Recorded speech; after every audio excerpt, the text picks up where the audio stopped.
বর্ধমান ইউনিভার্সিটির ফোর্থ সেমিস্টারের L2 পেপারের প্রশ্নপত্র আলোচনা করছি। পরাণ মাঝি হাঁক দিয়েছে। কবিতার শুরুতে দেখা যায় বৃষ্টি অনেকক্ষণ থেমেছে। চুলতার কবেকার অন্ধকার বিদিশার নিশা।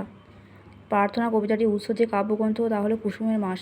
দিনের শেষে সন্ধ্যার আসে শিশিরের শব্দের মদন। মহুয়ার দেশ কবিতাটি সূর্য কোথায় এঁকে দেয় আলোর স্তম্ভ সন্ধ্যার জলস্রোতে। প্রার্থনা কবিতাটি কবি হলো অজিত দত্ত। নিচের কোন কবিতাটি সমিল মুক্তক ছন্দে লেখা বলাকা কবিতাটি। অবনী বাড়ি আছে কবিতায় কবি ব্যথার মাঝে ঘুমিয়ে পড়েন। তোমার বুড়োর মতো সরু চাঁদ আমার সন্ততি স্বপ্নে থাক, এই পংক্তিটির রচয়িতা হলেন শঙ্খ ঘোষ।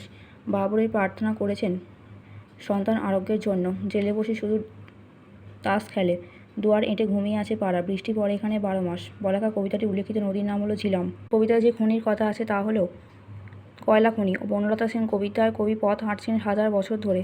বাঁকানো চাঁদের সাদা ফালিটি, আজ বসন্তের শূন্য হাত, ধোঁয়ার বঙ্কির নিঃশ্বাস ঘুরে ফিরে আসে শীতে।